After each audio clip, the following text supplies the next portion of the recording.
අයිබෝන් ඔබට සුබ උදෑසනක් ප්‍රාර්ථනා කරනවා. හැරෙමු කෙලින්ම පත්තරයට මේ ස්වර්ණවාහිනී පත්තරේ. ජිනීවා යෝජනාව ගොඩක් දවස් කතා වුණා. ඡන්ද විමසීම ඊයේ තිබුණේ. දන්නවනේ සිද්ධ වෙච්ච දේ.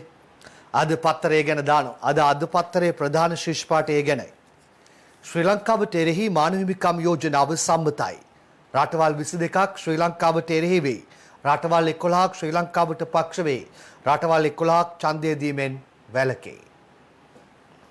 ශ්‍රී ලංකාව තුළ සංහිඳියාව වගවීම සහ මානව හිමිකම් ප්‍රවර්ධනය කිරීම සම්බන්ධයෙන් ස්විට්සර්ලන්තයේ ජිනීවා නුවර පිහිටි එක්සත් ජාතීන්ගේ මානව හිමිකම් කවුන්සිලේ 46 වෙනි සැසිවාරය වෙත ඉදිරිපත්ව තිබූ යෝජනාව ඊයේ දිනේදී වැඩි ඡන්දයෙන් සම්මත වුණා.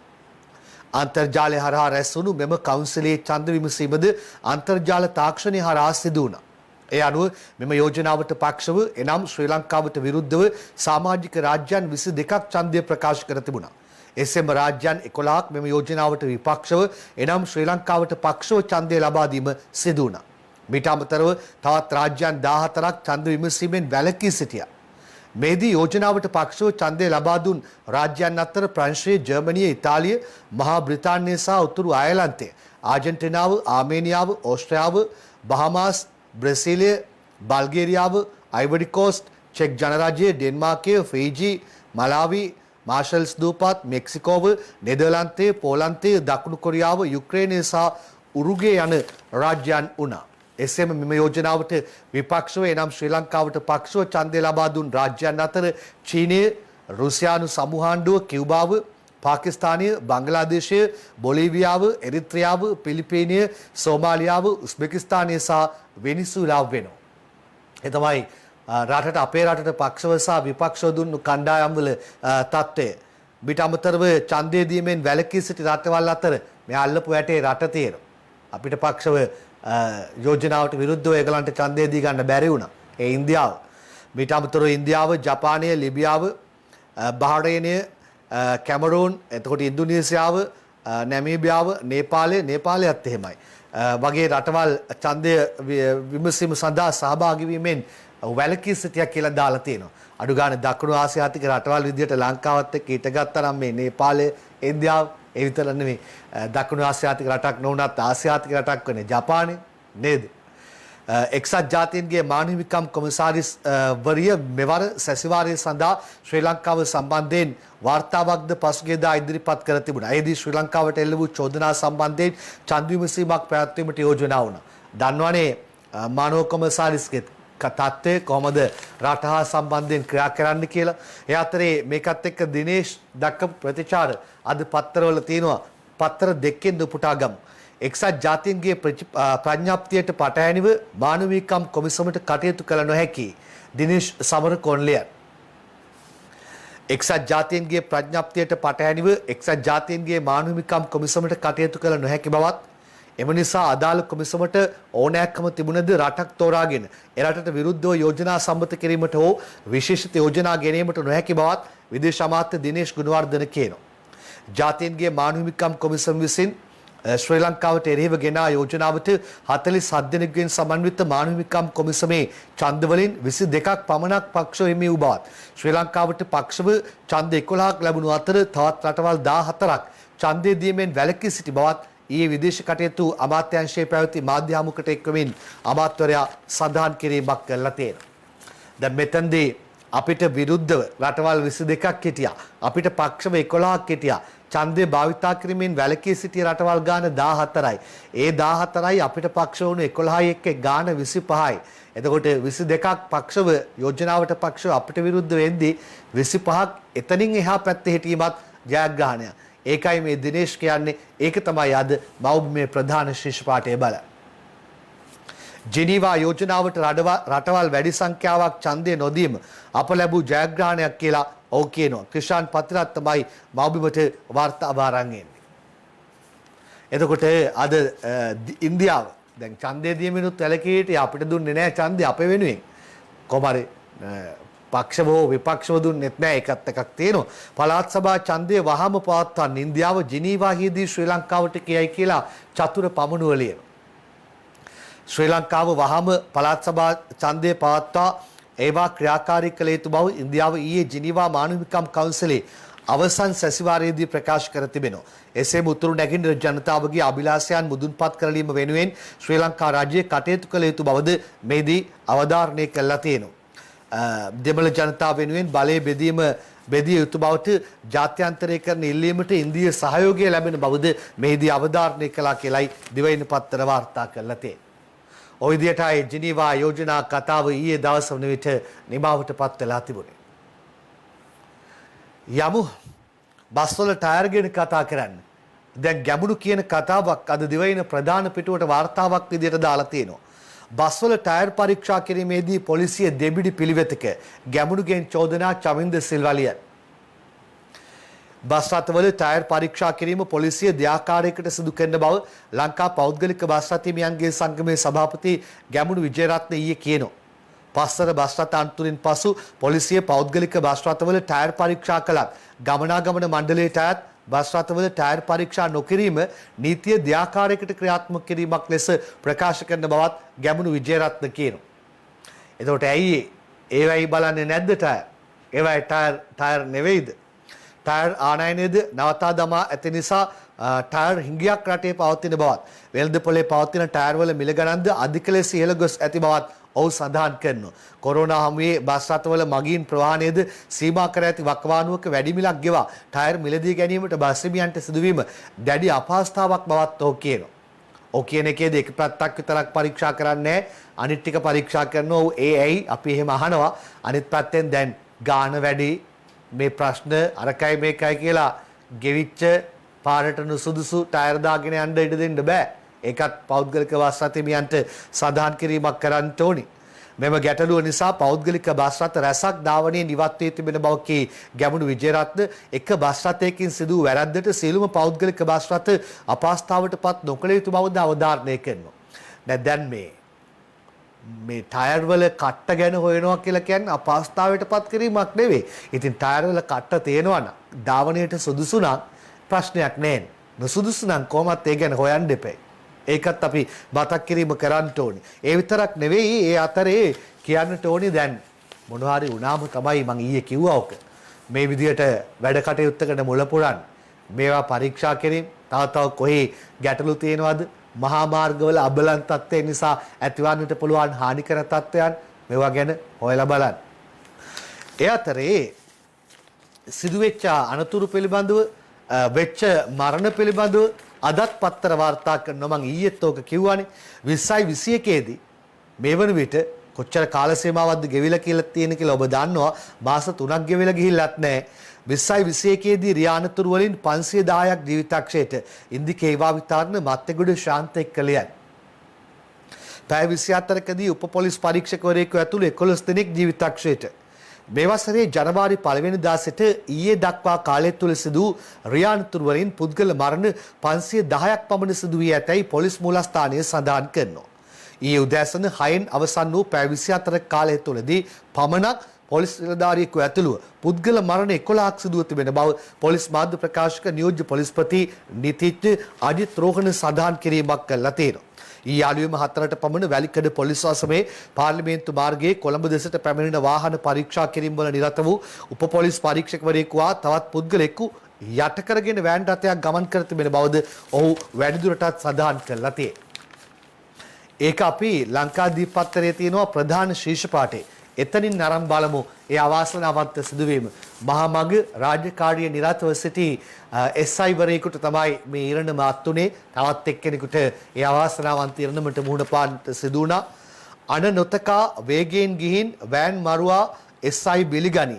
ලොරි සහායකත් මරුට නිමන්ති රණසිංහ ඇතුළු පිරිසක් ලිය.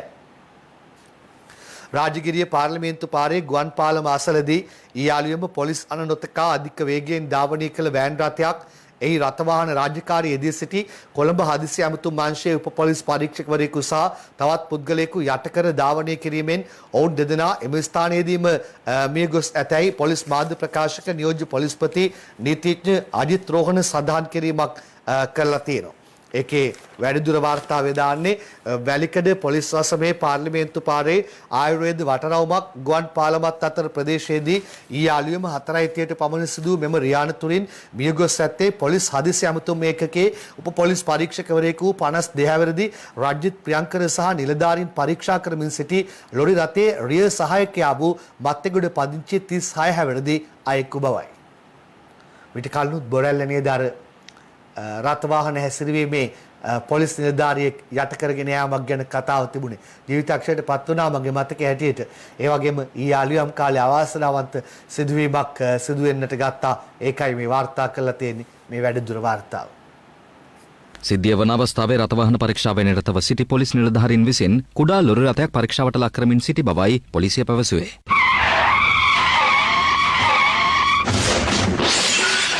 ආනයක් හප්පිනා වගේ සද්දයක් නැහැ හොන දිලිංගාව. අඥාන අපි ගියා අපිට මේ තාප්පි හප්පුණා කියලා මොකක් හරි. ඒවට ඉතර පොලිසිය කියන තව කෙනෙක් ඉඳලා පිටුපස තවත් කෙනෙක්. පත්තරමුල්ල දෙසින් බොරැල්ල දෙසට පැමිණි වෑන් රථයක රියදුරකු විසින් අදාළ පොලිස් පරීක්ෂකවරයා ඇතුළු කණ්ඩායම යට කරගෙන ධාවනය කර තිබෙනවා. මෙහි ප්‍රතිඵලයක් හැටියට උප පොලිස් පරීක්ෂකවරයා මියගොස් තිබෙන අතර අදාළ කුඩා ලොරි රථයේ සහායකයාද මියගොස් තිබෙනවා. ඒ වගේම තවත් පුද්ගලයෙක් මේ සිද්ධියෙන් තුවාල ලබා තිබෙනවා. අනතුර සිදු කළ රියදුරා මෙන්ම අදාළ වෑන් රථයද පොලිස් බහරයට ගත් අතර එහි හිමිකරුද වැලිකඩ පොලිස් ස්ථානයට පැමිණියා. ගහනේද? ඔව්. එතකොට එළෙවි කවුද? මම ඩ්‍රයිවර්. එතකොට බීලන් ඉඳලා තියෙන්නේ. දන්නේ නැහැ මල්ලි ගමට බීලන් නැහැ කියනවා. මෙම අවාසනාවන්ත අනතුරින් මියගියේ ගාල්ල වලහන්දුව බඳුන්ගොඩ ප්‍රදේශයේ පදිංචි රංජිත් ප්‍රියන්ත නැමැති 52 හැවිරිදි එක් දරුපියෙක්. තම පුතුට අත් වූ මෙම අවාසනාවන්ත ඉරණම දැනගත් ඔහුගේ මව දැඩි ලෙස කම්පාවට පත් වුණේ මේ ආකාරයෙන්. අයියෝ හිතන්න බැරි දෙයක්. අනේ මට කරන්න මට එක කොල්ලයි හිටියේ. මගේ අය ශ්‍රී ලංකා පොලිසිය අවුරුදු 32ක පමණ සේවා කාලයක් සම්පූර්ණ කරා. රියදුරන්ගේ විනය පිරිහිලා තිනවා. පොලිසිය රාජකාරී කරන නිලධාරීන් යට කරගෙන යන තත්ත්වයට පත් වෙලා තිනවා. මම හිතන්නේ ඒක ඉතාමත් ඛේදජනක තත්ත්වයක්. ඉතාම අවාසනාවන්ත තත්ත්වයක්. ඊයේ රාත්‍රියේ මේ සයිවරයාගේ දේහය නිවසට රැගෙන ආවා. අපි මේ අවස්ථාව බලමු. අවාසනාවන්ත රියානතුරකට නැත්තම් රථයක් නවත්තා ධාවනය කරමින් සිදු අනතුරින් ජීවිතක්ෂයට පත් වූ සයිවරයාගේ දේහය නිවසට රැගෙන එන අවස්ථාවයි මේ.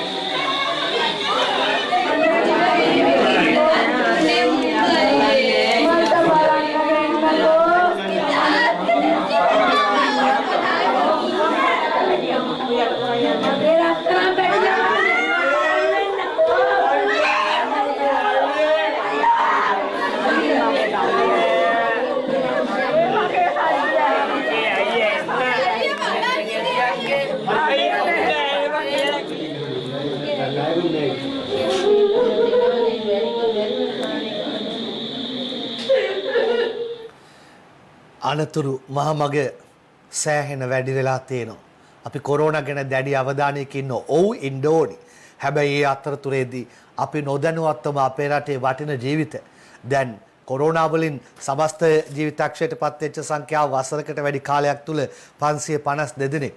හැබැයි දැන් මෙතන කියවුණා 2021 මාස 3ක් ගත වෙලා යනටත් කලින් සිදුණු මරණ සංඛ්‍යාව ගැන සටහනක් දාලා තිබුණා. මරණ 510ක් කියලා. එතකොට ආර පස්සර අවාසනාවන්ත අනතුර ඒ අනතුරේ අතුරු කතා කොයිතරම් නැද්ද 14 දිනක් ජීවිතක්ෂයට පත් වෙනකොට ඒ ජීවිතය ඇතුලේ දුක්බර කතන්දර කොච්චර ඇද්ද මම එකක් කියන්නද අද ලංකාදීප පත්තරේ ප්‍රධාන පිටුවේ ඒක දාලා තියෙනවා පස්සර අනතුර දරු තිදෙනෙකුට අම්මා තාත්තා දෙදෙනා මහිමි කරලා බදුල්ලේ පාලිතයිලිය ලුණුගල සිට කොළඹ බලා ධාවනයමින් තිබූ පෞද්ගලික බස් රථයක් ඉකුත් 20 වෙනිදා පස්තර 13 කණුව ප්‍රදේශයේදී අඩි 250ක් පමණ වූ ප්‍රපාතයකට පෙරළී අනතුරට පත්වීමෙන් බවසා පියා ජීවිතක්ෂයට පත්වීම නිසා ඔවුන්ගේ දරු තිදෙනා අන්ත අසරණ වෙලා ඉන්නවා. විත්තනිය සමග සිටින අවස්ථාවයි චාරුපෙන් බලන්න පුළුවන්කම තියෙන. දැන් මේ අවාසනාවන්ත තත්ත්වයක් ඒ දරුවෝ තුන්දෙනා එක්කෙනෙක් 8යි ලොක්කට 8යි මධ්‍යමයට 7යි බාලයට 3යි දරුවන්ගේ මිත්තනිය කියන්නේ මේ දරුවන් රැක බලා ගැනීම සඳහා කාගේ හෝ උදව් අවශ්‍ය බවයි අපි ඒක මතක් කිරීම කරනවා අපේ රටේ පුරවැසියන්ට දැන් මේ වගේ අතුරු කතා කොයිතරම් නැද්ද දුක්බරව හැංගිලා. ඒ විදිහටයි අද ලංකාදීපේ කතා වාර්තා කරලා තියෙන. ඒ අතරේ දිනමිනේ තියෙනවා මේ වෙන කතාවක්. වාහන අංකතාඩුවෙන් පළාත් සංකේතයේ හැලේ කියලා සුභාෂිනී සේනානායක ලියනවා. මෝටර රථවල අංකතාඩුවල පළාත් සංකේතයේ ඉවත් කිරීමට කැබිනට් අනුමැතිය ලැබී ඇති බව වාහන නියාමනය බස් රථ ප්‍රවාහන සේවා දුම්රිය මැදිරි හා මෝටර රථ කර්මාන්ත රාජ්‍ය අමාත්‍යාංශය කියනවා. ඒ අනුව ගැසට් නිවේදනයක් මගින් ඉදිරියේදී පළාත් සංකේතයේ ඉවත් කිරීම ප්‍රසිද්ධ කරන බව රාජ්‍ය අමාත්‍යාංශයේ ලේකම් ලලිත් අල්විස් සඳහන් කිරීමක් කළා තියෙනවා. නව අංකතාඩුව සමස්ත ශ්‍රී ලංකාවටම වළංගු බවයි ලේකම්වරයා අවධාරණය කළා තියෙන්නේ. මේ වන විට වාහන අංකතාඩුවෙන් පළාත් සංකේතයේ ඉවත් කිරීමේ ඉදිරි නීතිමය කටයුතු සිදු කරමින් පවතින බව කියා සිටි ඔහු පළාත් සංකේතය ඉවත් කිරීමෙන් පසු වාහනයක හිමිකරුගේ පදිංචි පළාත වෙනස් කිරීමේදී අංකතාඩුව වෙනස් නොවන බවත් කියා සිටිනවා. ඊළඟ සටහන් වලට යමු. අපි කොවිඩ් පැත්ත ගැන කතා කළා. ඔන්න අද නාසයට මුවට විශේෂත්වයක් ගැන කියලා තියෙනවා. මං සටහන කියවන්නම්. එතකොට ඔයගලන්ට ඒක බලා ගන්න පුළුවන්කම තියෙනවා. වෛරසය හෝ බැක්ටීරියා මුවට නාසයට ඇතුළු විය නොහැකි මුහුණු ආවරණයක් මෙරටින්. ස්වර්ණා විජේකෝන් සන්ධ්‍යා කරුණාරත්නත් එක්ක එළිය. ඇමති ආචාර්ය බන්දුල ගුණවර්ධනයි මේක කියන්නේ. කිසිදු වෛරසයක් හෝ බැක්ටීරියාවක් මුවට හෝ නාසයට ඇතුළු විය නොහැකි ආකාරයේ ලෝකයේ කිසිම රටක මෙතෙක් නිෂ්පාදනය කර නොමැති මුහුණු ආවරණයක් මෙරටින් නිෂ්පාදනය කිරීමට හැකි වූ බව වෙළඳ ඇමති ආචාර්ය බන්දුල ගුණවර්ධන පාර්ලිමේන්තුවේදී කියනවා. පේරාදෙණිය විශ්වවිද්‍යාලයේ රසායන විද්‍යාව පිළිබඳ මහාචාර්ය ගාමිණී රාජපක්ෂ ප්‍රමුඛ කණ්ඩායම මගින් නිෂ්පාදිත මෙම නව නිර්මාණය ලෝකයේ ප්‍රථම වතාවට ඉදිරිපත් කළ දෙයක් බවයි ඇමතිවරයා කියන්නේ. රේගු ආඥා පනත යටතේ ආනයන සහ අපනයන පනතට අදාළව යෝජනා පිළිබඳ විවාදයට එක්වමින් ඔහු මේ පිළිබඳව සඳහන් කරනවා. මාරු නේද? අර පේරාදෙණිය විශ්වවිද්‍යාලයේ එහෙම නිර්මාණයක් ගැන පහුගිය දවස්වල කතා වුණා. මේ නව නිර්මාණයේ පේටන්ට් බලපත්‍රය පේරාදෙණිය විශ්වවිද්‍යාලයේ සතු වන අතර මේ නිෂ්පාදනය වාණිජ්‍ය භාණ්ඩයක් බවට පත් කර රාජ්‍ය විවිධ නීතිගත සංස්ථාව මගින් බෙදා හැරීමටත් අපනයනය කිරීමටත් අපේක්ෂා කරන්නේ යයි ඇමතිවරයා සඳහන් කළා තියෙනවා. අපේ රටේ ඇති පමණට ඉස්සෙල්ලා දීලා ඊට පස්සේ අතිරික්ත අපි අපනයනය කරමු. මොකද මේකෙන් ගාණක් හොයාගන්න පුළුවන්. ලෝකෙම කොවිඩ් වසංගතයෙන් බැටකන වෙලාවක මුහුණු ආවරණ වලට මේ වගේ වට විශේෂ එල්ලුමක් තියෙනවා. වෛරස් හෝ බැක්ටීරියා මුවට නාසයට ඇතුළු විය නොහැකි මුහුණු ආවරණයක් කියලා කියන්නේ. එහෙනම් මේකෙන් අපි ආදායමක් හොයාගන්න තැනට මේක අරගෙන යමු. ඊළඟට අද පත්තරයේ දානවා ස්පුට්නික් එන්නත් මිලියන 7ක් මිලදී ගැනීමට ඩොලර් මිලියන 69.65ක් සෞඛ්‍ය අමාත්‍යාංශයෙන් කැබිනට්ටුවට යෝජනා කියලා නවෝදයා පවණි එළියන්. රුසියාවේ නිෂ්පාදිත ස්පුට්නික් V එන්නත් මිලියන 7ක් මිලදී ගැනීම සඳහා සෞඛ්‍ය අමාත්‍යවරිය විසින් කැබිනට් මණ්ඩල අනුමැතිය ඉල්ලා තිබෙනවා. රුසියාවේ Human Vaccine LLC ආයතනය වෙතින් ශ්‍රී ලංකා රාජ්‍ය ඖෂධ නීතික සංස්ථාව හරහා සෞඛ්‍ය අමාත්‍යාංශය විසින් ඇමරිකානු ඩොලර් මිලියන 69.65ක මුදලකට අදාළ එන්නත් ඔගේ මිලදී ගැනීමට නියමිත වෙලා තිබෙනවා. අපි මේ දවස්වල එන්නත් ගැන විවිධ කතන්දර අහනවා. ආණ්ඩු පාර්ශ්වයෙන්ුත් කාරණා කීපයක් කියනවා. අපි ඇස්ට්‍රාසෙනිකා එන්නත ගැන ගොඩක් කතා වුණා. ඒක ගැන ලෝකයේ විවිධ දේවල් මත පැතිර යද්දි මේ පැහැදිලි කිරීම කළා. ඊට පස්සේ චීනාගේ එන්නත ගැන කතා වුණා. ඒක මුලින්ම ඇවිල්ලා මෙහි ඉන්න චීනුන්ට මුලින්ම දෙනවා කියලායි සඳහන් කළේ. ඊට පස්සේ එන්නත ගැන තවත් කතන්දර ගියා. ඒ අතරේ ස්පුට්නික් එන්නත් මෙහෙම ගෙන්නනවා කියලායි අද පත්තරේ දාලා තියෙන්නේ. මම යනවා විදේශ වාර්තාවකට මෙතනින්. අපි මේක සෞඛ්‍ය බලධාරීන්ගේ අවධානයට යොමු කරනවා. මෙහි ඉන්න අය මේක පැහැදිලි කිරීමක් කරලා දෙන්න ඉස්සරහට ඒවා පත්තරවලට ආවම අපි ආයෙත් පත්තරෙන් කියන්නේ. කොරෝනා සුවවන 3න් 1කට දීර්ඝකාලීන සෞඛ්‍ය ගැටලු ගෝලීය අධ්‍යයනයකින් තහවුරු වේ. COVID-19 හෙවත් නව කොරෝනා වෛරසය ආසාදනය වී සුවය ලබන පුද්ගලයන් 3 දෙනෙක්ගෙන් එක් අයෙකු දීර්ඝකාලීන සෞඛ්‍ය ගැටලු වලට මුහුණ දෙන බව නවතම අධ්‍යයනයකින් හෙළි වෙලාලු. මේ අධ්‍යයනය සිදු කර ඇත්තේ ඇමරිකාවේ බොස්ටන් නුවර වෛද්‍ය පර්යේෂකයන්ගේ මැදිහත් වීමෙන් යයි කියනවා. ඇමරිකාවේ පමණක් නොව යුරෝපා සහ ආසියානු රටවල වෛද්‍යවරුන් සහ වෛද්‍ය පර්යේෂකයන්ද මෙම අධ්‍යයනයට සම්බන්ධ කරගෙන තිබුණා කියලායි වැඩිදුරටත් දාලා තියෙන්නේ. පසුගිය 2020 මාර්තු මාසයේ සිට 2021 මාර්තු තෙක් කොරෝනා වෛරසය ආසාදනය වූවන් සහ සුවය ලැබුවන්ගේ දත්ත සහ වෛද්‍ය වාර්තා අධ්‍යයනය මෙහිදී සිදු වුණු බවද බොස්ටන් වෛද්‍ය පරීක්ෂකයෝ පෙන්වලා දීලා තියෙනවා. අන්න ඒකත් එක්ක අපේ බලධාරීන්ගෙන් සෞඛ්‍ය අංශවල ප්‍රධානීන්ගෙන් විමසීමක් කරනවා, පැහැදිලි කිරීමක් කෙල්ලනවා මේ කාරණාවට. කියන්නේ කොරෝනා සුවන තුනෙන් එකට දීර්ඝකාලීන සෞඛ්‍ය ගැටලු කියලයි. වෙලාව බලන්න.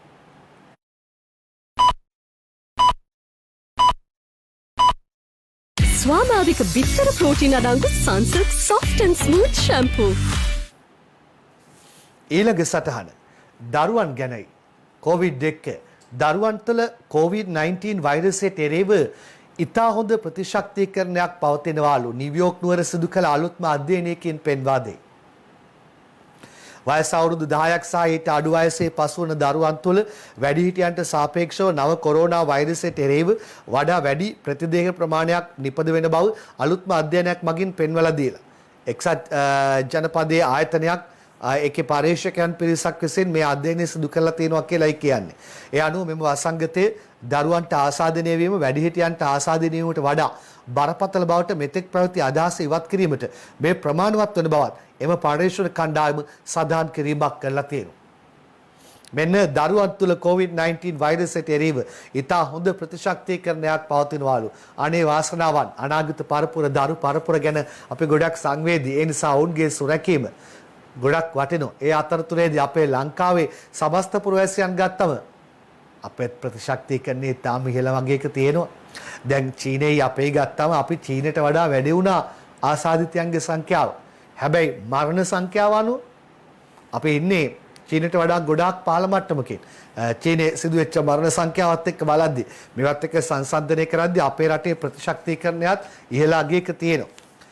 කොවිඩ් නිසා ත්‍රිකුණාමලයේ පරවි දූපත වසා දමයි කියලා එච්.අයි. තුෂාර චමෝද්‍යාය සමගින් ලියනවා. COVID-19 තත්ත්වයේ හේතුවෙන් ත්‍රිකුණාමලයේ පරවි දූපත ජාතික උද්‍යානයේ తాවකාලිකව වසා දැමූ බව වනජීවී සංරක්ෂණ දෙපාර්තමේන්තුව කියනවා. පරවි දූපත ජාතික උද්‍යානයේ විවෘත කිරීම පිළිබඳ අද දිනේදී වනජීවී බලධාරීන් රැස්ව විශේෂ සාකච්ඡාවක් පැවැත්වීමට නියමිත වෙලා තිබෙනවා. COVID හින්දා මොන තරම් දේවල් පෞද්ගලික වකවානුවල කතා බහට ලක් කළාද? දැන් යන්නේ කොහෙටද දන්නවද? මේ දවස්වල නිරන්තරයෙන් යන තැනකට පරිසරයට. හැබැයි පරිසරයට යනවා කියලා කිව්වට දේශපාලන ධාරාවේ දේශපාලඥයන් පරිසරය ගැන කිව්ව එව්වා මෙව්වා ආණ්ඩු පක්ෂ කණ්ඩායම් විපක්ෂ කණ්ඩායම් කිව්ව එව්වා මෙව්වා කියන්නයි සෝදානම. මේ ජයිප් අර ඩෝසරයට එරේව අපි කොළඹට කියලා ආවන ඒකෙදි කියපු කතා උපුටා ගන්නවා මෙන්න දිවයින. දේශප්‍රේමී සාටකයට මුවා වෙලා ආණ්ඩුව රට තුළ මහ පරිසර විනාශයක් සිදු කරනවා. ජයිප් නායක අනුර කුමාර දිසානායක කියන්නේ. බිමල් රත්නායක කියනවා සෝබාදාම රැකගැනීමේ සටන් බිමක් ඇති වෙලා කියලා. සමන්ත විද්‍යාරත්න කියනවා විල්පත්තු විනාශ කළ අයට දඬුවම් දෙන්න ආපු අය රටම විනාශ කරනවායි කියලා. සිරිමන්ත රත්නසේකරගේ සටහනම දිවයිනෙන් උපුටා ගත්තේ.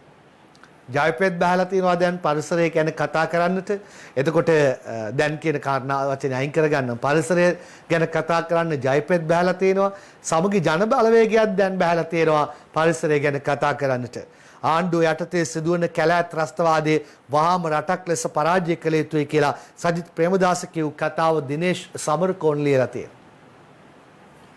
වර්තමාන ආණ්ඩුව යටතේ සිදුවන කැලෑ ත්‍රස්තවාදයේ රටක් ලෙස වහාම පරාජය කිරීමට කටයුතු කළ යුතු බව සමගි ජනබලවේගයේ නායක විපක්ෂ නායක සජිත් ප්‍රේමදාස කියනවා. පාර්ලිමේන්තුව ඉදිරිපිට ඊයේ සමගි ජනබලවේගයේ වන විනාශයට එරෙහිව සංවිධානය කර තිබූ නිහඬ උද්ඝෝෂණයකට සහභාගී වෙමින් ඔහු මේ බව කියා සිටිනවා. එනවාද යන්නේ ඒගොල්ලන්ගේ විරෝධතාවය නැත්නම් උද්ඝෝෂණයේ පැත්තට?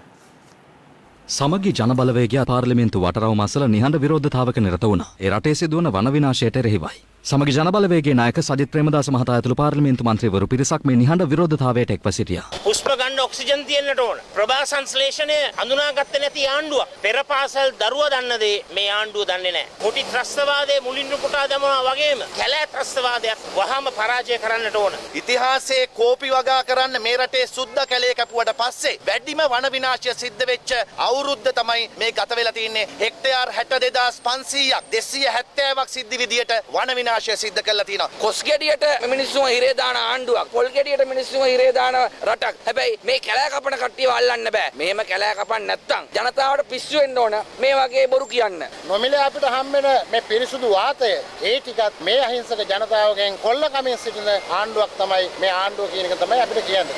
මේ තුලින් මේ රටේ අනාගත පරපුරට දායාද කරන්න මේ රටේ තිබුණ සියලුම වනාන්තර ඒ සියලු දේවල් අද වෙනකොට විනාශ කරගෙන යනවා.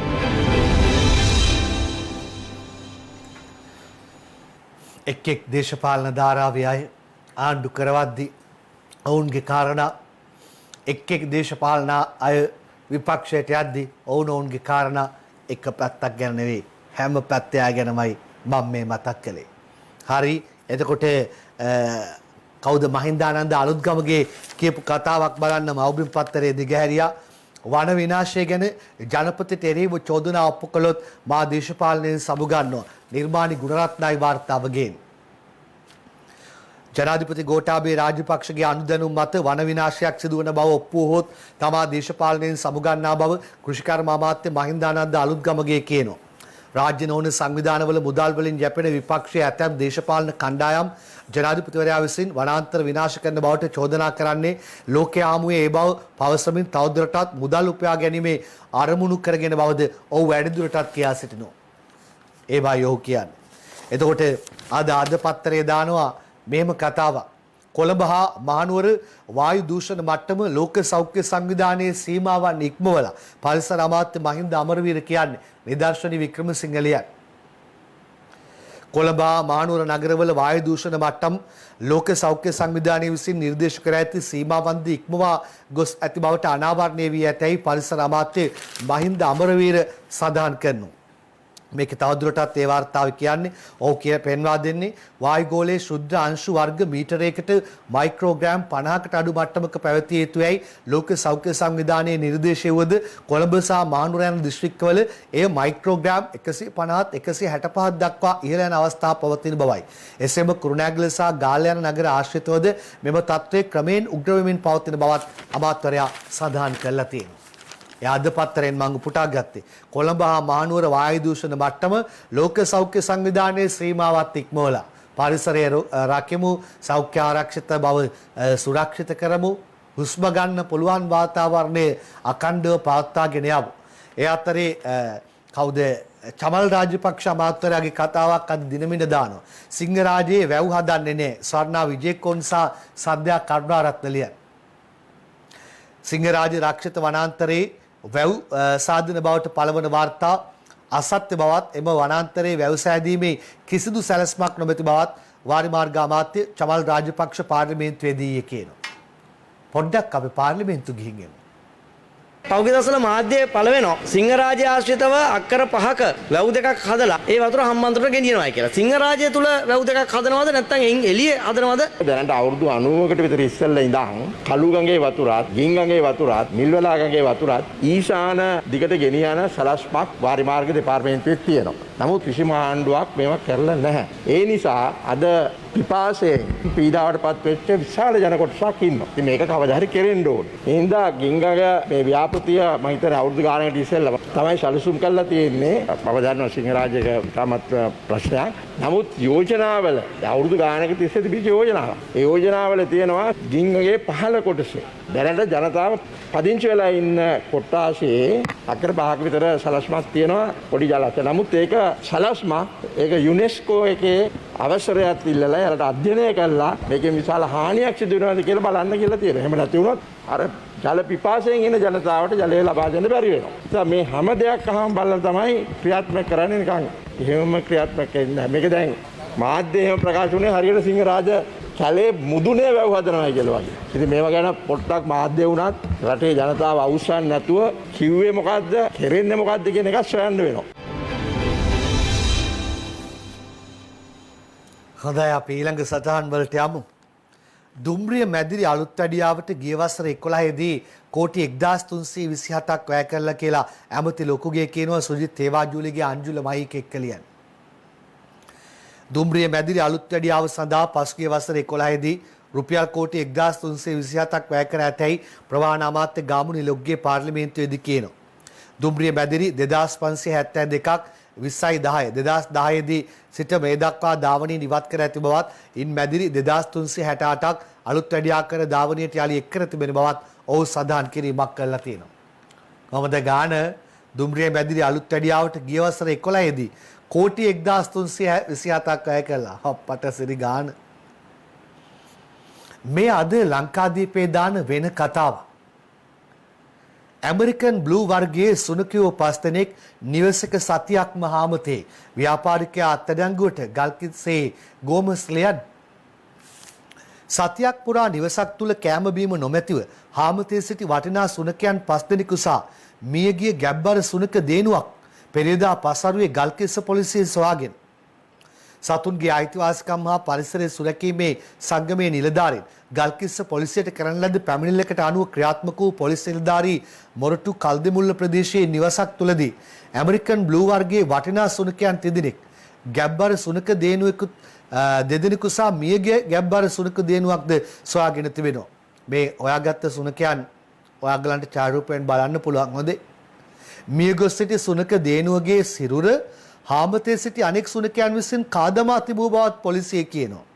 සුනකයන් විකිණීමේ ව්‍යාපාරයක යෙදෙන ගෙහිමියා ව්‍යාපාරික කටයුත්තක් සඳහා කොළඹින් බැහැරව ගොස් ඇති බවත් සුනකයන්ට අවශ්‍ය ආහාර හෝ බීමට ජලයවත් සපයා නොතිබූ බවත් සතියක් තිස්සේ සුනකයන් හාමතේ සිට ඇති බවත් ගල්කිස්ස පොලිසිය සඳහන් කරනවා. ප්‍රදේශවාසීන් සත්ව අයිතිවාසිකම් හා පරිසරය සුරැකීමේ සංගමේ නිලධාරීන්ට මේ පිළිබඳ දැනුම් දීමෙන් පසුව සුනකයන්ගේ අයිතිකරු අත්අඩංගුවට ගත් බව ගල්කිස්ස පොලිසිය සඳහන් කරනවා. සතා සිව්පාවා හදා වඩා ගන්නවා නම් කොයි හරි ගමනක් විමනක් යනකොට එයාගේ අවශ්‍යතාවයන් පිළිබඳව කොච්චර හිතන්න පුළුවන් වෙනවදනේ. අවට වටපිටාව ගැන විමසෙල්ලෙන් ඉඳලා තියෙනවා, ගොඩක් වටිනවා. ඒ අතරේ මතක් කරනවා අපේ රටේ දරුවෝ අවට වටපිටාව ඇතැම් වෙලාවට හිංසනයට, කරදරයට, ගැටලුවට මුහුණ පානවා. ඒ ගැන සුවිශේෂීව අවධානය යොමු කරගෙන ඉන්නට කියලා. මව්බිම් පත්තරේ තියෙනවා මෙන්න මෙහෙම එකක් හොඳේ. හිරේ ඉන්න නේවි රුවන්ගේ කුඩු බෙදන්න ගිය සපුගස්කන්ධ කොස්තාපල් ලක්ෂ 40ක කුඩු සමග අල්ලලා කීර්ති මෙන්ඩිස් කොළඹ ජයසිංහ සහ කිරුළපනේ චතුර එක්කයි ලියලා තියෙන්නේ. මේ උපුටා ගන්නේ අද මව්බිම් පත්තරෙන් කතන්දරය.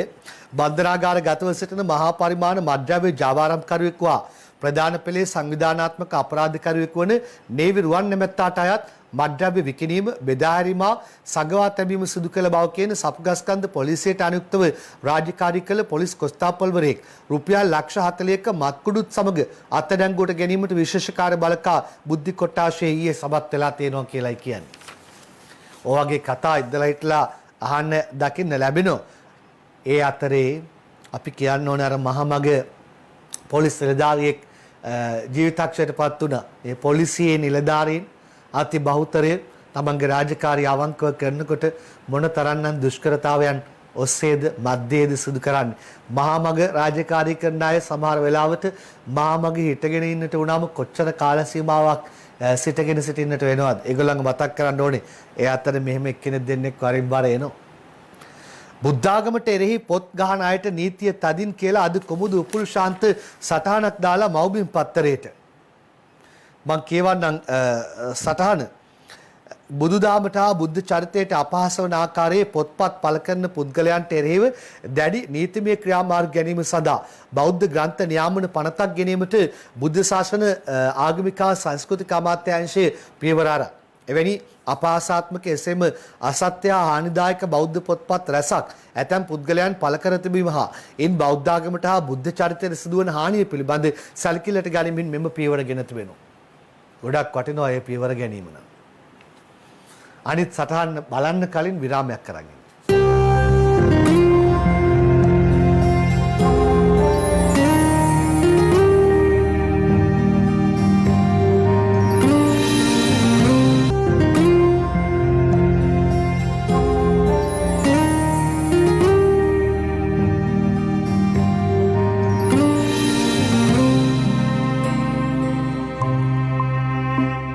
විරාමයෙන් පස්සේ අපි කතා කරමුද සීනි ගැන. කොහොමද සීනි මේ දවස්වල සීනි ගැන කොච්චර කතාද? අපි කතා කරමුද පොල් තෙල් ගැන. මොකද්ද පොල් තෙල් ගැන කතාව? මේ මව්බිම් පත්තරේ වාර්තාව තියෙන්නේ. සීනි පොල් තෙලුයි දෙකම ගැන කතා කරන්න හදන්නේ.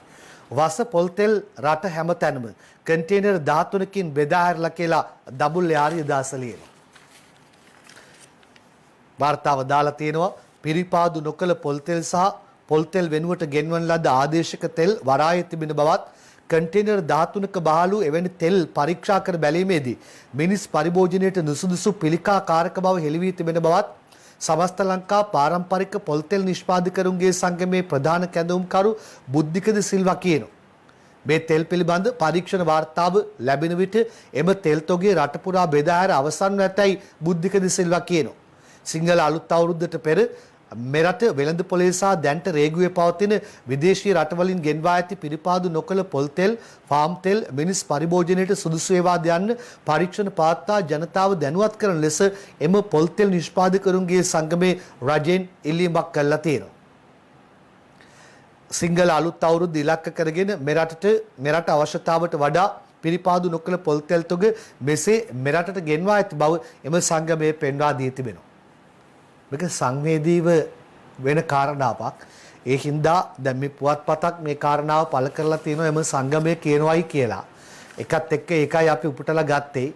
එතකොට අදාළ බලධාරීන්ට අපි කියනවා මේ වගේ දෙයක් වාර්තා වුණාට පස්සේ ඒකට ප්‍රතිචාරයක් දක්වලා මේ කාරණාව ගැන මොකද්ද කියලා හරියට පාරිභෝගිකයට ජනතාවට පුරවැසියට අවබෝධය ලබා දෙන්න. ඒ විතරක් නෙවෙයි මෙම ගැටලුකාරී තත්ත්වයක් තියෙනවා නම් ඒවට එරෙහිව නීතිමය ක්‍රියාමාර්ග ගන්න පරිභෝජනයට එන තැනට නොඑන්නට වග බලා ගන්න ඒක අපි බලධාරීන්ට මෙතන මොහොතක් නැතර වෙලා විශේෂයෙන් මතක් කරනවා. මෙන්න සීනි කතාව. සීනි බද්ද අඩු කිරීමේ වාසිය ජනතාවට දැන්ටමත් ලැබිලා කියලා කබ්‍රාල් ඊයේ ඕන් කියනවා. ජේ.ටී. ඩි සිල්වා අනුරාධා හේරත් එක්කයි සටහන ලියන්නේ. සීනි බද්ද සහ සීනි බද්ද 7.25ට අඩු කිරීමෙන් ජනතාවට ලැබිය යුතු වාසිය මේ වන විට ලැබී ඇතැයි මුදල් රාජ්‍ය අමාත්‍ය අජිත් නිවාඩ් කබ්‍රාල් ඊයේ පාර්ලිමේන්තුවේදී කියනවා. සීනි බදු සහනය ජනතාවට නොගිය බවට ඇතමුන් චෝදනා කරන නමුත් එම වාසිය ලැබීම ක්ෂණිකව සිදු නොවන අතර ඊට යම්කිසි කාලයක් ගත වන බවත් එය අද වන විට සිදුවමින් පවතින බවත් අමාත්‍යවරයා සඳහන් කිරීමක් කරලා තියෙනවා. පාර්ලිමේන්තුවේදී මේ ගැන කතා වුණා. මේ පාර්ලිමේන්තු සීනි කතාව. බදු සහ අධිභාර සහ බලපත්‍ර ගාස්තු සමහර විට ඒවා පනවනකොට සමහර අයට ඒකෙන් වාසි සිදු වෙන්නට පුළුවන් සමහර අයට ඒකෙන් අවාසි සිදු වෙන්න පුළුවන්. ඒක සාමාන්‍ය දෙයක්. මෙතුමා අදාළ ප්‍රශ්නට ආවෙද සීනි ගැන? ඉතින් ඉන්නකොට වාඩි කතා කරුවා. ඔබතුමාට වන් දෙන්න සීනි ගැන. අහගෙන ඉන්න. සීනි හදන්න. තාම උක් කියන යන්නේ උක්. ඔබතුමා පොඩ අහගෙන ඉන්න. හන්තානේ දෙන ගමන් ඉන්නේ. සීනි සඳහා ඒ ස්පෙෂල් කමොඩිටි ලෙවි එක අඩු කිරීම නිසා අපට රුපියල් බිලියන 15.9ක් අපි අය කරගෙන නැහැ. ඕන කරුණින් අය කරගෙන නැහැ. ඒක වංචාවක් නෙමෙයි. මේ බදු අඩු කිරීම ජනතාවට කියන්නේ. අන්න ඒකයි ප්‍රශ්නේ. සීනි වල මිල අඩු වෙන්නේ නැහැ. ඒක ඔබතුමා සාක්කුවේ දාගත්තා නම් ඔන්න හොරකමක් වෙලා තියෙනවා. මේක ජනතාවට කියේ. අපි දන්න සරල ආර්ථික විද්‍යාව අනුව බදු අඩු කරුවොත් භාණ්ඩ හා සේවාවන්ගේ මිල අඩු වෙන්න ඕනේ. නමුත් දැන් තමුන්නාසලගේ ආණ්ඩුව කාලේ සමස්ත භාණ්ඩ හා සේවාවන්ගේ මිල වැඩි. මොකද්ද ඒ සරල ගණිතය මට ඒ සරල ආර්ථික විද්‍යාව මට කියන්න කරුණාකරලා. ඔබතුමාලා කියනවා නම් අඩුවීමක් වුණේ නැහැයි කියලා. හෙට යෝජනා කරන්නේ 50 දාන්නේ කියලා. රුපියල් 50 ටැක්ස් එක දාන්න කියලා යෝජනා කරන්නේ. අපි කියන්නේ බදු වැඩි කරන්න නෙමෙයි බඩු මිල අඩු කරන්න කියලා. බඩු මිල සමහර තැන්වලදී වැඩි වෙලා තියෙනවා. දැන් පසුගිය මාසෙදි කෑ ගගා හිටියේ පොල් ගැන. අද පොල් ගැන කතා කරන්නේ නැත්නම් මොකද පොල් මිල අඩු වෙලා තියෙනවා. පොල් මිල අඩු වෙලාලු. මොන බොරුවක්ද? සම්පූර්ණ බොරුවක්. ඔබතුමා විපක්ෂ නායකයෙක් වෙලාත් ඔබතුමා හිට පොල් මිල ගැන දන්නේ නැති කියන වට කනගාටුයි. ඒ නිසා පොල් කියලා. පොල් මගේ කඩේ 80යි. කඩේකට යන්නේ නැහැ.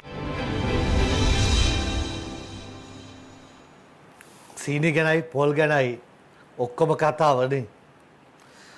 සෑම මාසකම අවසන් සෙනසුරාදා ස්වේච්ඡා දිනයක් වෙයි. නාමල් රාජපක්ෂගේ කතාවක් දිනේෂ් සමරකෝන් ලියලා තියෙනවා.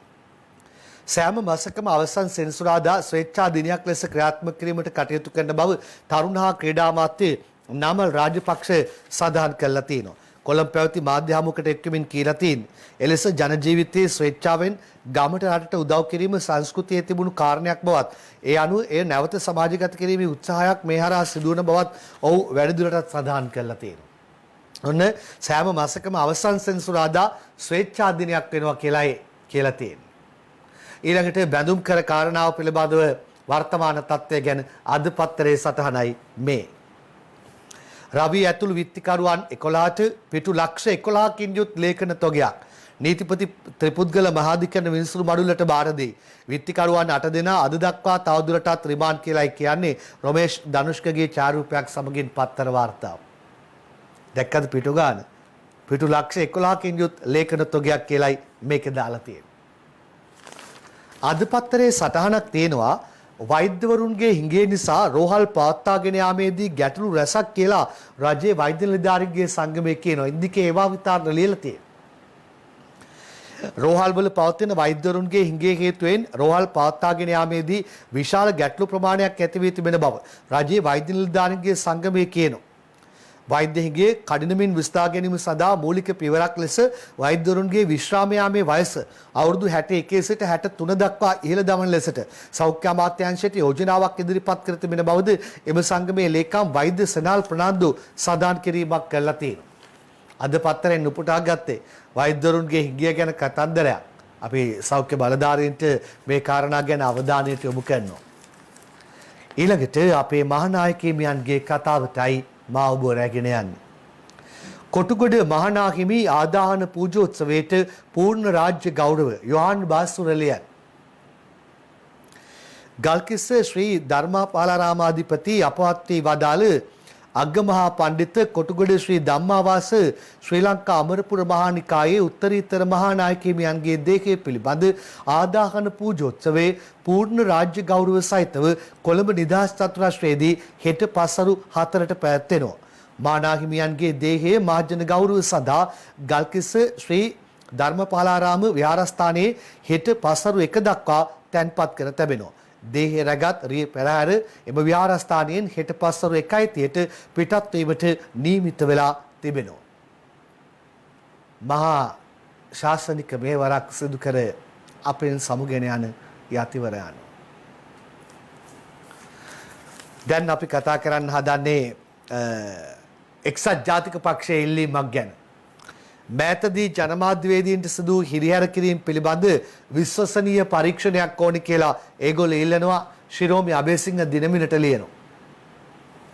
මෑතකදී ජනමාධ්‍යවේදීන් ඉලක්ක කරගනිමින් සිදු පාරදීම් සහ හිරිහැර කිරීම පිළිබඳ විශ්වසනීය පරීක්ෂණයක් ආරම්භ කරන ලෙස එක්සත් ජාතික පක්ෂය රජයෙන් ඉල්ලා සිටිනවා. ඒ අතර තමයි පෞද්ගලික දවසවල ව්‍යාජ කියලා පැමිණිල්ලක් ගැන කතා බහක් වාර්තා වෙලා තිබුණා. ඒකත් එක්ක ඒකේ පරීක්ෂණ කටයුතු දැන් සිදුවෙමින් පවතිනවා. ඒ වාතාවරණයක් තුළ UNP කරපු ඉල්ලීමක් ගැනත් අද දිනමින පත්තරේ මේ විදිහට දාලා තියෙනවා. සමගි ජනබලවේගයේ මීළඟ ජනාධිපතිවරණ අපේක්ෂකයා කවුද? තව තියෙනවා සෑහෙන කාලයක් ජනාධිපතිවරණයට ඊළඟ. හැබැයි මෙන්න මේගොල්ලෝ දැන් තියාම රෙඩි වෙනවා. ජනාධිපතිවරණයට සජිත් වෙනවා. සමගි ජනබලවේග මන්ත්‍රී චමින්ද විජේසිරි කියන්නේ අසේල කුරුළු අංශලියන්. මීළඟ ජනාධිපතිවරණයට සමගි ජනබලවේගයෙන් සජිත් ප්‍රේමදාස ඉදිරිපත් වන බවත් ඔහුගේ ජයග්‍රහණය ශක්තිමත් කිරීම සඳහා ගම් මට්ටමින් ජනතාව දැනුවත් කිරීම මේ වන විට ආරම්භ කර තිබෙන බවත් ජාතික සමගි ජනබලවේගයේ පාර්ලිමේන්තු මන්ත්‍රී චමින්ද විජේසිරි කියලා තියෙනවා.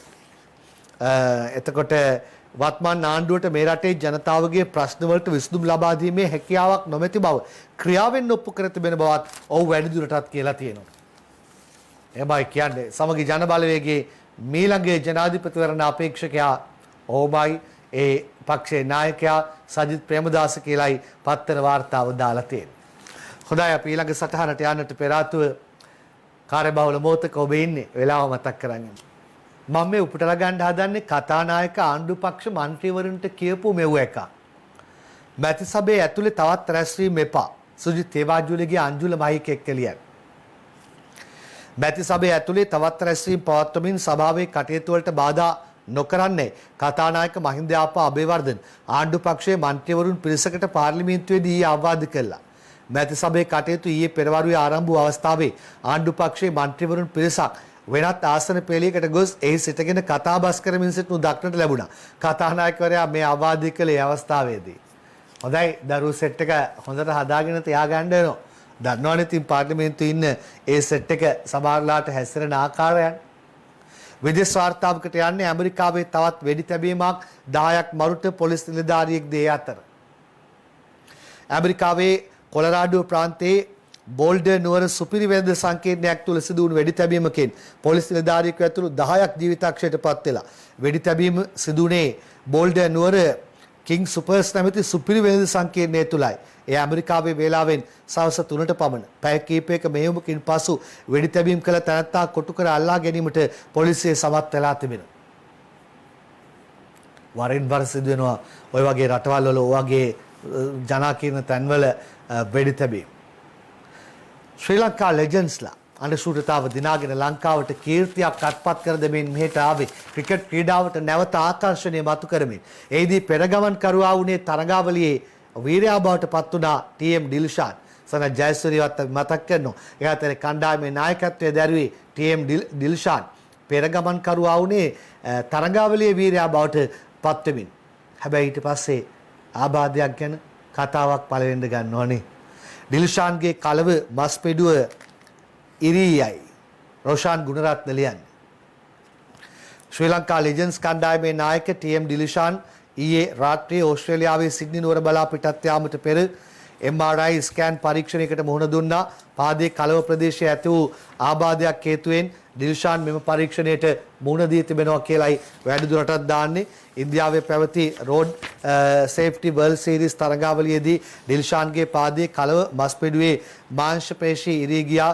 එම ආබාධය තිබියදීත් ඔහු මුළු තරගාවලියම ක්‍රීඩා කළ බව ශ්‍රී ලංකා ලෙජන්ඩ්ස් කණ්ඩායමේ කළමනාකරු සඳහන් කරලා තියෙනවා. කෙසේ වෙතත් එහි අනුයාත ප්‍රතිඵල වූයේ අභ්‍යන්තර රුධිර වහනයක්. ඩිල්ෂාන්ලා සනත්ලා කණ්ඩායම් වෙනුවෙන් ක්‍රීඩා කරනකොට ක්‍රීඩා කරපු කාලවකවානුව පිළිබඳවත් මතක් කරනකොට ආබාධ ගැන තැකීමක් ගත්තේ නැහැ. රට ගැනයි තැකීම ගත්තේ. ඒකත් එක්ක ඩිල්ෂාන්ගේ තත්ත්වය මතක් කරන්න මේක අවස්ථාව කරගන්න.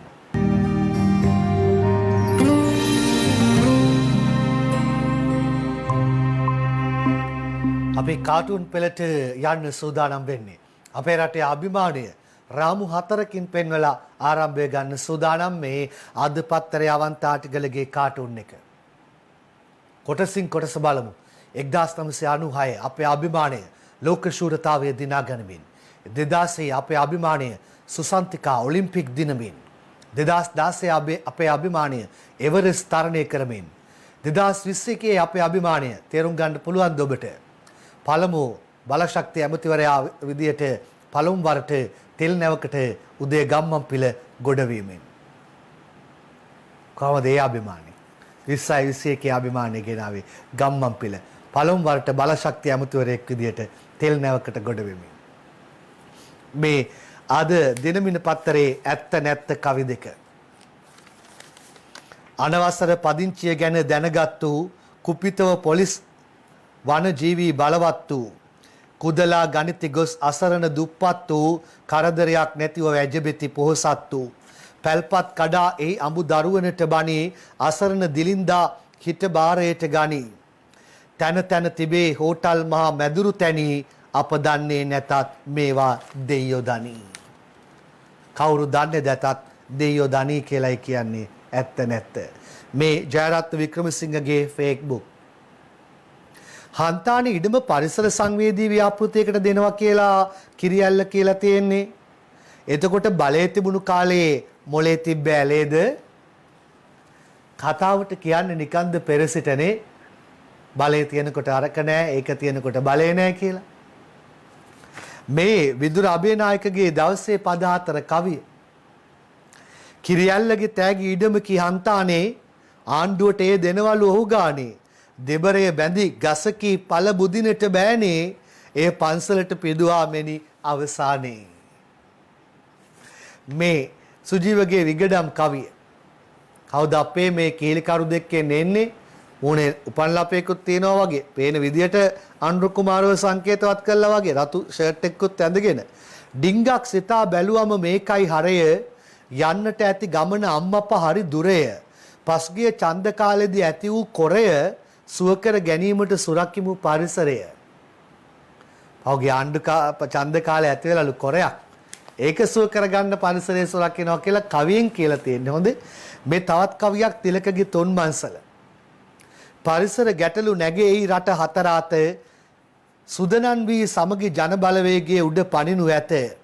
බඩු මිල නම් තාම අඩු වෙන ලකුණු නැත ජන ජීවිත ගෙවේ දුක්ගිනි මැලය මත. ඒගොල්ලෝ උඩ පයින්නවා විපක්ෂේ ඊළඟට මේගොල්ලෝ මේ පැත්තෙන් කියනවා හැබැයි ජන ජීවිතේ ජීවන වියදම මේ මව්බිමේ MD වීරරත්නගේ කාටුන් එකක්. එක්කාන්තාවක් කියනවා රුවන්පුර අධිවේගී මාර්ගය පටන් අරල්ලු. අනිත් එක්කෙනානෝ ගස් මහන කරන්න වෙයිද? දැන් අධිවේගයක් පටන් ගත්ත කියලා ඇහෙනකොටම හිතෙන්නේ ගස් වලට මොනවා කරන්න වෙයිද කියලායි. ඊළඟට තලංගම ජයසිංහගේ පලාමල්ල ලංකාදීපේ. රාජදාසගේ වයිෆ් පත්තරේ බල්ල කියනවා ලෝකයේ අංක එකට සතුටින් ඉන්න මිනිස්සු ඉන්නේ පින්ලන්තෙලු. අපේ ඉන්නේ අංක 129ලු. රාජදාස කියනවා ඒ කියන්නේ අපේ ඉන්නේ අපායි. 129 ඩොටේනේ. ලංකාදීපේ පංකජ රුවින්දගේ සරදා ඉන්දියාව ඡන්දය දීමෙන් වැළකීලාලු. අපිත් නැගිනිර දෙනවා කියලා දුන්නේ බටහිරනේ. කතාව. මේ තලන්ගේ අනේද කියන්නේ කවිය. ඉන්දිය රජය අපගේ හිත වෙතකි හොඳ රවටයි අපව සෑහෙන කාලයක හිඳ 13 නැමැති සෙක්කුවේ විය ගසේ බැඳ රවුමේ අපව දක්කන හැටි පෙනෙනවද? අපිව දක්කනවද ඉන්දියාව? පොඩ්ඩක් කල්පනාකාරීව ඉමු. තලන්ගේ එතුමා කාටුන් එක ලංකාදීපේ. සිරා කියනවා අල්ලස් කොමිසම නඩු 45ක් ඉල්ලාස් කරගෙනලු සර්. මොනවා? එතකොට අනිත් ඒවා එතුමා අහනවා. අනිත් ඒවා කිව්වේ සර් ඇයි යකෝ ඔය නඩු ඔක්කොම වගේ අපිට විරුද්ධව දාපු නඩුනේ. අස්කර ගත්තලු. මේ ලංකාදීපේ දාසගේ කාටුන් එක. ඔන්න කවුද බලන්නකො මේ ඉබි ගමනින් යන්නේ. මහින්දානන්ද හාල් අරන් එන්නේ ඉබි ගමනින්. එතකොට මෙයා කොයි ගමනින්ද යන්නේ? කවුද අපේ බන්දුල? එයා යන්නේ ගොළුබෙලි ගමනින්. අර යහල් මෙයා තව එව්වා ඉබිසා ගොළුබෙලි ගමන් වලින් එනකොට වැඩේ වෙලා තේයිද? අපි බලමු වැඩේ වෙයිද කියලා වෙලාව මතක් කරන් ඉඳලා. කොහමද පුතා තන? හොඳයි තාත්තේ ලස්සන තන. උරු බෝටියට වැඩ කරගන්න අයට මයිචි සුපර් ක්‍රීම් ක්‍රැකර්. ග්‍රෑම් 125.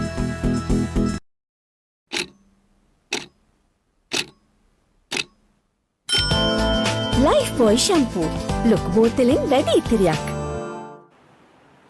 දැන් අද පත්තරේට යන්නේ ජනරාණි කාටුන් එකයි බලන්නේ. බද්දුල රාණිට කියනවා මෙච්චර පිරිමහන රජයක් ලොවෙත් නෑ කියලා. රාණි අහනවා සීනි වලින් නේද සර්? මාර පිරිමැහිල්ලනේ. මව්බිමේ MD වීරරත්නේ කාටුන් එක. ආණ්ඩුව බැඳුම් කර වංචාව පෙන්නලා කියනවා මේක තමයි ලොකුම එක කියලා. විපක්ෂයේ සීනි වංචාව පෙන්නලා කියනවා නෑ මේකයි ලොකුම එක කියලා. හම්මෝ ඒ දෙගොල්ලෝ කියාගන්න දේවල්. ලංකාදීපේ දාසාපලානගේ ස්වාරිස් ආනව එතුමාගෙන් ජීවිත 14ක් බිලිගත්ත මරුවා රියදුරාද RDද ගලද සර්. කැකිල්ලේ නඩුව වගේ වුණොත් වැරදිකාරයා බඩ මහත මිනිහෙක් කියලා මේ එතුමා බය වෙලා ඉන්නේ. බඩ මහත මිනිහෙක් වැරදිකාරයා වෙයිද? මේ දිල්රුගේ ශ්‍රීපද කවිය. අකලට ගෙඩි වැටෙයි බල බිඳු නම නැට්ටේ බෙල්ලේ අමාරුව දෙයි නුපුරුදු කොට්ටේ හොඳටම ගෙවී ඇත්නම් ටයරේ කට්ටේ ඔබ රියානතුරකාග කෙලවර ගැට්ටේ. රියානතුරක අන්තිමටම ඉන්නේ ටයරේ කට්ට ගෙවිලා තියෙනවා නම්. දිනමිනි අංජනගේ කාටුන් එක මේ. ගෙවුණු ටයර් දාගෙන යද්දි වගේ අපිවත් අල්ලයිද සර්? පුරවැසියානෝ. ඇයි උඹලත් යන්නේ කට්ට ගෙවුණු ටයර් දාගෙනද? නෑ නෑ අපි යන්නේ රිම් එකෙන්නේ. දැන් ඒ විදියට පුරවැසියාවත් අල්ලයි දන්නේ රිම් එකෙන් යනවා කියලා. අම්මෝ ඒ වුණොත් කී දෙනෙක් අල්ලන්න වේද? ඊට කලින් ඇල්ලෙයිද මේක? දිනමිනි අංජනි ඉන්ද්‍රජිත්ගේ කාටුන් එක. මෙන්න පුවතක් ගෙවුණු ටයර් සහිත වාහන පාරේ දිව්වොත් වැඩවර්දී UNP කියන කට්ට ගෙවිච්ච ටයර් එක පාරේ දුවන්න පුළුවන් වේද? බැරි වුණොත් ඒක රිවර්ස් කරන්න වෙයි තැනකට. ඒ රිවර්ස් කරන තැන මෙන්න මෙතන ඕකයි තත්ත්වය කවි අනුරාධගේ. පස්වර අනතුරෙන් පස්සේ ෆයර් වෙලා පොලිසිය දඩ ලියන හින්දා ටයර් බලා UNP රථේ යන රිම් එකක් තලා කාටත් හොරෙන් සිරිකොතටම රිවර්ස් කළා. UNP රථේ යන්නේ රිම් එකේ. අපි යමෙමු ලෝකසතියේ.